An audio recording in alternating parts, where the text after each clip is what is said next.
할렐루야. 오늘도 주님께서 우리의 삶 속에 은혜 채워주시는 귀한 하루가 되시기를 축복합니다. 잠언 21장 20절 말씀을 같이 보시겠습니다. 지혜 있는 자의 집에는 귀한 보배와 기름이 있으나 미련한 자는 이것을 다 삼켜 버리느니라. 아멘. 오늘 말씀을 지혜 있는 자는 귀한 보배, 귀한 기름 같은 거를 잘 저축해 놓지만 미련한 자는 그냥 다 낭비해 버린다. 그런 식으로 우리가 이 말씀을 읽을 수도 있습니다. 하지만 오늘 말씀을 좀 다른 각도에서 우리가 좀 생각해 봤으면 좋겠어요. 먼저 오늘 본문 앞부분에 보면 지혜 있는 자의 집 얘기가 나오죠. 요 집이라고 번역된 히브리어 본문을 보면 오사르 이렇게 되어 있습니다. 집이 오사르다. 근데 그 뜻이 뭐냐? 스토어하우스, 창고라는 뜻입니다. 창고. 왜 굳이 지혜 있는 자의 집을 말하면서 창고라는 말을 딱 꼽아서 썼을까? 그거예요. 그것은요, 지혜 있는 사람이 살고 있기 때문에 지혜 있는 자의 집이 된 게 아니라는 의미일 겁니다.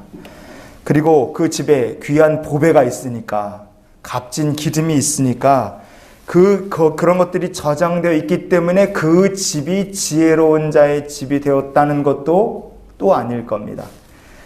물질이 넉넉하고 귀한 것이 있느냐, 지혜로운 사람이 거기 사느냐, 그것과 지혜로운 자의 집이라는 건 별 상관이 없다는 걸 우리가 생각해 볼 수 있습니다.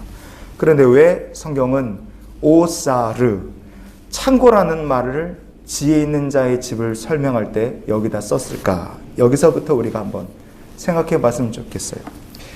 왜 그랬을까요? 결과적으로 말하면 그 집이 뭘로 채워져 있느냐, 그 집 식구들의 마음이 뭘로 채워져 있느냐, 한 사람 한 사람의 심령이 무엇으로 채워져 있느냐, 어떤 것에 집착을 하느냐, 그것에 따라서 그 집이 될 수도 있고 창고가 될 수도 있다는 뜻입니다.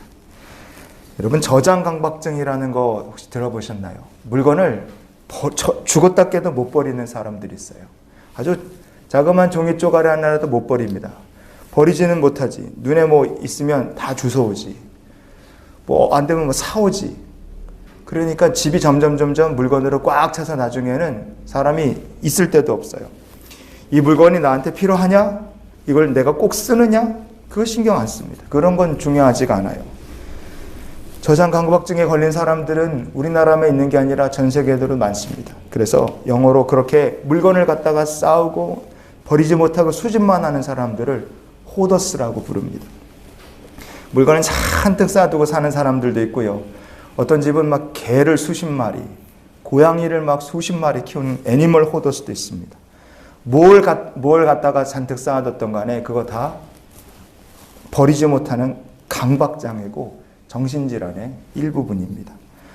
아무리 겉껍데기가 으리으리하고 넓디 넓은 구중궁궐 같은 집이 있다고 합시다. 그래도 그 집 안에 불필요한 물건들이 꽉 쌓여있다. 방마다 창고마다 쌓여있다. 그러면 그건 집이 아니고 창고라고 부르는 게 맞을 거예요. 하지만 단칸방입니다. 그래도 깨끗하게 정돈이 되어 있어요. 그러면 그것은 얼마든지 지혜 있는 자의 집이 될 수 있는 겁니다. 여러분, 지혜 있는 자의 집에는요, 보배처럼 귀한 하나님의 말씀이 쌓여 있습니다. 지혜로운 자의 집에는요, 기름처럼 귀한 성도의 기도가 쌓여 있는 집입니다. 말씀과 기도가 쌓여 있는 집이 보배로운 자의, 지혜로운 자의 집인 줄 믿으시기 바라요. 우리의 가정에, 내 마음에, 식구들의 마음속에, 자녀들의 마음속에 하나님의 보배로운 말씀과 기도의 기름이 쌓여 있게 하옵소서. 우리가 그렇게 소망하고 기도하며 살기를 원합니다. 그런데 미련한 자는 어떻게 사는 사람이겠습니까? 오늘 본문 뒷부분에 보면 이렇게 말합니다. 미련한 자는 이것을 다 삼켜버리느니라 그랬어요. 우리가 주목할 말씀이 삼킨다는 말씀입니다. 히브리어 본문을 보면 여 발로 엔 누 이렇게 되어 있습니다. 발로 엔 누 이렇게 되어 있어요. 이게 벌컥 삼킨다, 들이킨다 그런 뜻입니다. 이게 영적으로 풀면 어떤 의미겠습니까? 벌컥벌컥 들이킨다는 것이 낭비를 하고 무시를 하고 다 갖다 버린다. 그런 뜻으로 우리가 풀 수 있습니다. 왜냐? 복이 있는 사람은 하나님의 귀한 말씀을 주야로 묵상합니다. 그러나 미련한 사람은 하나님의 말씀이 자기 집에 들어오고 자기 마음에 들어오고 내 심령을 채울 수 있는 기회가 있어도 그것을 삼켜버리고 낭비하고 모조리 다 흘려버리고 다 허비해버리는 거예요. 그럼 결국에 뭐가 없어지겠습니까? 말씀과 기도가 없어지겠죠. 하지만 말씀과 기도만 없어지는 것이 아니라 축복도 떠나가고 마지막에는 재앙이 찾아오게 된다 이겁니다. 성경에 그렇게 산 사람이 한 사람이 있습니다. 느부갓네살이라는 사람이에요. 예레미야서 51장 34절을 같이 찾아보시겠습니다. 바벨론의 느부갓네살 왕이 나를 먹으며 나를 멸하며 나를 빈 그릇이 되게 하며 큰 뱀같이 나를 삼키며 나의 좋은 음식으로 그 배를 채우고 나를 쫓아내었으니. 아멘. 여기 보면 삼킨다는 말 나오죠. 느부갓네살은요, 하나님께서 누구를 통해 말씀과 기도를 주셨어요? 다니엘 선지자를 통해서 느부갓네살에게 하나님께서 그의 집에, 그의 왕국에, 그의 가정에, 그 느부갓네살 자신의 심령에 하나님의 보배로운 말씀과 기도를 쌓아놓고 살 수 있는 기회를 주신 사람이 바로 느부갓네살입니다. 다니엘 선지자를 통해 주신 그 귀한 은혜들을 잘 쌓아서 지혜로운 자, 보배로운 자의 집이 됐으면 좋았을 텐데 성경은 말합니다. 그가 큰 뱀마냥 그것을 한 번에 삼켰다. 다 마셔서 빈 그릇을 만들고 하나님 주신 귀한 영의 양식을 받아 먹었으면서 나중에 하나님을 쫓아내버렸다. 그렇게 얘기합니다. 결국 느부갓네살은 오래가지 못했죠. 그의 나라 바벨론도 오래가지 못했고 축복에서 쫓겨났고 멸망으로 가버렸습니다. 성도 여러분, 오늘 말씀을 정리해 볼게요. 하나님의 말씀과 기도가 있다면 거기는 집입니다. 성도의 마음속에 귀한 보배로운 말씀이 있고 기도가 쌓였다면 그 성도는 하나님의 집인 겁니다.